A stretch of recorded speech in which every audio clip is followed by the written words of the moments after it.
Salut les Veriens! Et bienvenue dans votre émission d'actu à cœur ouvert. Et c'est une semaine bien chargée qui vient de s'écouler avec de grosses mises à jour, des promos, des sorties de nouveaux jeux et surtout l'ouverture des précommandes d'un casque de folie qu'on vous réserve en seconde partie de la vidéo. Et pour ne rien rater du meilleur de l'actu immersive et des bonnes promos en VR, n'oubliez pas de vous abonner et d'activer la cloche. Allez, c'est parti! Depuis sa sortie sur Steam, V-Racer Overbike n'a cessé de se peaufiner et cette fois, c'est la méga mise à jour tant attendue qui est sortie. Celle-ci amène le jeu là où les développeurs français voulaient l'emmener au départ. Vous retrouverez donc un remaniement complet du menu, un nouveau mode carrière avec des championnats et une progression avec des éléments à débloquer, comme des nouvelles motos, des nouvelles combinaisons et des nouveaux casques. Vous pouvez dorénavant tout personnaliser grâce à un éditeur intégré et vous pouvez importer et exporter des éléments d'avatar depuis votre PC. Mais surtout, le nouveau mode de jeu Survivor et Neon Runner sont dorénavant de la partie. Et c'est le jeu de Black Beach Studio qui aura aussi un certain nombre de modes. Iron Rebellion devrait être lancé en Early Access sur Steam et Quest via la Plab dans les semaines à venir. Au-delà des cockpits interactifs, on peut apercevoir dans le trailer que le jeu aura aussi une version de Rocket League avec les mechas et un autre mode où le sol se transforme en lave. Iron Rebellion propose initialement des affrontements en 1 contre 1, mais la mise à jour de sa feuille de route a récemment confirmé de nouvelles armes en tout genre, mais surtout un support multijoueur en 4v4 avec de nouvelles classes de mecha. L'équipe envisage de sortir la version 1.0 avec un total de 9 classes, 12 armes et 3 cartes, et il est également prévu un mode solo et d'implémenter le support des HOTAS.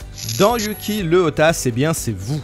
Au-delà d'un test complet sur notre site, le titre vient d'agrémenter très sérieusement sa durée de vie. Une mise à jour gratuite propose désormais un nouveau mode Endless. Celui-ci ne comportera toutefois pas de boss. Dans ce mode, le jeu adaptera désormais son intensité selon vos compétences. De manière générale, vous aurez une constante augmentation de difficulté. Le tout sera saupoudré d'encore plus de défis générés de manière procédurale. Vous pourrez dorénavant vous défier vous-même, mais aussi vos amis grâce aux classements mondiaux. Yuki est disponible sur Oculus Quest et SteamVR au prix de 20 €. Le titre devrait en supplément sortir sur PSVR très bientôt. Si le PSVR a certaines exclus, c'est dorénavant le cas de l'Oculus Quest 2 aussi. Resident Evil 4 est donc enfin dispo en VR pour le plus grand plaisir des fans.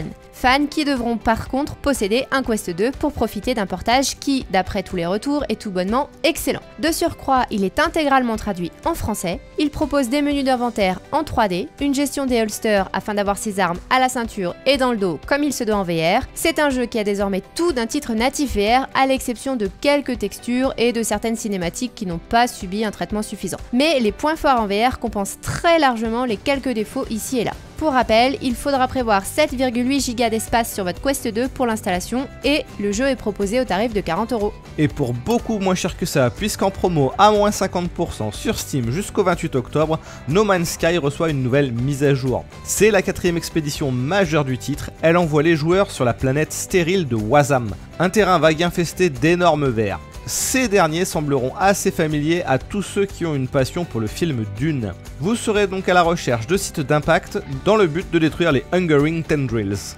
En menant à bien cette expédition, vous découvrirez également d'autres éléments de l'histoire de l'univers. Pour autant, Émergence n'est pas seulement une nouvelle expédition, c'est aussi une mise à jour apportant de nouveaux objets cosmétiques et des améliorations de certains effets visuels du jeu. Comme toujours, cette mise à jour est compatible avec tous les casques VR sur PC, mais aussi sur le PSVR. Côté Quest, loin des vers des sables, c'est un peu de détente qui s'en vient puisque Guided Meditation VR débarque enfin. Détendez-vous et relaxez-vous dans une expérience VR apaisante avec des méditations guidées sur l'anxiété, la dépression, le sommeil et plus encore. Dans cette expérience VR relaxante, vous embarquerez dans un voyage spirituel de conscience de soi en vous immergeant dans plus de 40 environnements accompagnés d'une bande sonore apaisante. Guided Meditation VR est dispo pour 15 €. Attention cependant, le titre de Cubicle Ninjas n'est pas traduit en français. Allez, c'est le moment de... L'instant des contracts. Alors cette semaine, j'ai pris un peu de temps pour remercier ceux qui nous aident énormément via la fonction rejoindre sur YouTube.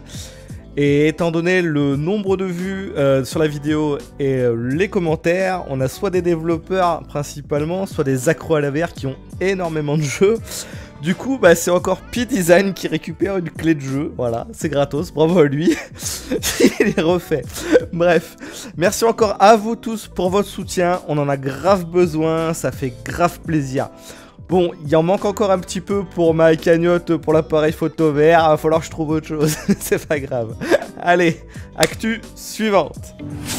Varjo lance finalement Aero, son nouveau casque VR à destination de tous, ou plutôt à destination des fans de VR qui ont les moyens de leurs ambitions. Le casque compatible Lighthouse propose une définition de 2880 par 2720 pixels par œil, ce qui relègue les 2448 par 2448 pixels par œil du Vive Pro 2 au second plan. Cette définition est proposée à 90 Hz par 2 mini-écrans LED. La qualité d'image est donc sensiblement supérieure à n'importe quel casque du marché pour le consommateur. Afin de toujours avoir une image impeccable, Varjo Aero possède un système d'eye tracking qui calibre automatiquement le réglage interpupillaire en fonction de l'utilisateur. Les lentilles sont cependant moins impressionnantes. Elles offrent un champ de vision horizontal de 115 degrés et un FOV diagonal de 134 degrés. Mais ça reste bien mieux que beaucoup de casques. D'après les retours, le confort est de surcroît excellent. Le casque est donc disponible au grand public et en précommande sur le site de Varjo. Le hic, c'est qu'il est fourni sans balise Lighthouse et sans manette et qu'il coûte la modique somme de 2000 €. On vous laisse en description de la vidéo de quoi en savoir davantage à son sujet.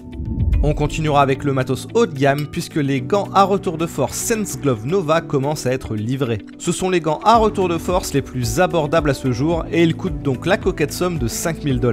La plupart des gants VR sont simplement équipés de moteurs vibrants sur chaque doigt, mais les gants à retour de force de chez SenseGlove vont bien plus loin. Ils limitent réellement le mouvement de vos doigts en réponse à un objet ou une surface virtuelle. Les solutions déjà existantes ont tendance à coûter des dizaines de milliers de dollars et la plupart sont reliées à un bloc d'alimentation. Les SenseGlove Nova sont eux sans fil, avec un prix de 5000 $ pour une paire, du coup c'est donné ou presque. En plus si on en commande 10, on a une réduction. Bon, on rigole un peu, mais dans quelques années, on aura peut-être enfin des versions miniatures pour nous aussi. Et en parlant de miniatures, on va parler de ville, puisque Little Cities est en développement et c'est clairement un SimCity-like. Un genre qui est complètement sous-représenté en VR et qui est donc le bienvenu. Votre objectif sera donc de créer des métropoles complexes. Celles-ci devront faire s'imbriquer des zones résidentielles, des zones commerciales et des zones industrielles. Au fur et à mesure que votre ville se développe, il vous faudra apporter l'eau, l'électricité et la connectivité réseau. Il faudra accroître la population tout en veillant à ce que tous ces besoins soient satisfaits. Ce qui signifie également de veiller à ce que la criminalité soit faible en construisant des postes de police. Il faudra également créer des hôpitaux pour garder la population en bonne santé et ajouter des écoles pour éduquer la population. Little Cities sera disponible sur Quest au printemps 2022. Disponible tout de suite, c'est Demolish & Build VR qui est sorti sur Steam avec une promo de 20% jusqu'au 25 octobre. Le titre de l'équipe Ultimate VR vous propose de faire de la démolition à l'aide d'outils et d'engins de chantier. D'après le trailer, le jeu proposera surtout de jouer du marteau et du tractopelle. La bonne nouvelle, c'est que vous éviterez le mal de dos pendant le travail et vous éviterez aussi accessoirement d'avaler trop de poussière. Vous pourrez bien évidemment défoncer des murs avec une grue et un boulet, mais il n'y aura pas de chanteuse accrochée sur celui-ci. Si vous êtes assez bon, vous aurez par contre la possibilité de chanter du Offspring en jouant à Unplugged. C'est un jeu musical en réalité virtuelle qui vous permet de jouer de l'air guitare. Celle-ci se pratiquera grâce à la technologie de suivi des doigts disponible sur le Quest ou avec des Valve Index Controller sur PC. Le titre est donc enfin disponible pour la somme de 25 € sur le Quest et devrait arriver un peu plus tard sur Steam. Nick a prévu un test du jeu qui arrivera dès qu'il aura eu assez de temps pour le faire. Je sais pas vous, mais si vous êtes de notre avis, mettez un commentaire dans la vidéo pour réclamer qu'il chante lors de son test. Il y a peut-être moyen que la vidéo soit épique avec ça. Un peu moins épique, c'est le jeu Puzzling Places qui se voit ajouter du contenu supplémentaire. Le DLC payant Mars Desert Research Station à 5 € est un pack qui comprendra 4 nouveaux puzzles à reconstituer. Ceux-ci se situent aux alentours de la station de recherche située dans l'Utah. L'extérieur de la MDRS donne un aperçu de l'installation, ses 5 modules principaux et du paysage environnant. Une fois cette énigme terminée, vous pourrez voir où se situent les autres modules du pack, notamment l'emplacement de l'observatoire Musk, celui du RAM, la maintenance, et le HAB, la zone d'habitat. Puzzling Places est disponible pour 15 € sur Quest et est noté 5 étoiles par les utilisateurs de la plateforme Oculus. Enfin, sachez que les propriétaires de PlayStation VR devraient bientôt pouvoir y jouer également.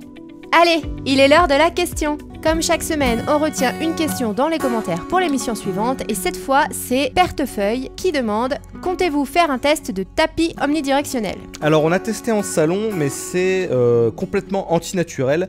En plus de coûter une blinde et de prendre une place monstrueuse dans la baraque, qui est complètement bloquée après.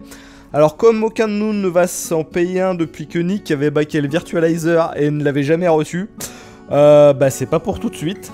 Si jamais sur un salon on peut tester une nouvelle version, pourquoi pas, hein, c'est très volontiers. Mais sinon, de façon générale, on déconseille quand même plutôt ce matériel. Après, il y a parfois des salles d'arcade qui en ont. Et dans ces cas-là, vu le prix du truc, mon avis, il faut quand même faire l'effort d'aller jusque là-bas et de faire la route pour tester soi-même avant d'acheter un truc pareil. Voilà. Et voilà, c'est fini pour cette semaine, une fois de plus assez riche en actu. Comme d'hab, n'oubliez pas de nous mettre un pouce si ça vous a plu et on vous dit à la semaine prochaine. Ciao ciao.